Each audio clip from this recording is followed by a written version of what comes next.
হাসিনার ফাঁসি দেখা হোক, সেটা আমরা সবাই জনগণ চাই। একেবারে জনসম্মুখে তার ফাঁসি চাই আমরা। ফাঁসি ফাঁসি ফাঁসি চাই, শেখ হাসিনার ফাঁসি চাই।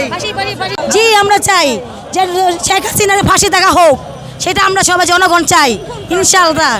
সে যেভাবে 17টা বছর এই নির্যাতন করেছে সবাইকে, সাধারণ জনগণ থেকে শুরু করে যারা বিএনপির ভাইরা, যারা এই যে প্রশাসনের শেখ রবিউল আলম রবি ভাইকে, এইখানে সবাই সারা বাংলাদেশের নেতাকর্মী সবাইকে যেভাবে হয়রানি করেছে, সাধারণ ছাত্রদেরকে, সাধারণ মানুষদেরকে যেভাবে খুন নির্যাতন করেছে, ওনার জনতার সামনে তার ফাঁসি হোক।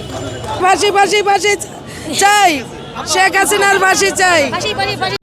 ইনশাল্লাহ অবশ্যই আমরা চাই, কারণ শেখ হাসিনা শুধু বিএনপির টর্চার করে নাই, সে ছাত্র আন্দোলনে অনেক ছাত্ররে মারছে, যারা এখন পর্যন্ত মানে কোনো অন্যায় করে নেই, করে নাই, দেশের জন্য তারা প্রাণ দিয়েছে এবং গুম খুন করেছে এবং আয়নাঘরে অনেক মানুষ মেরেছে।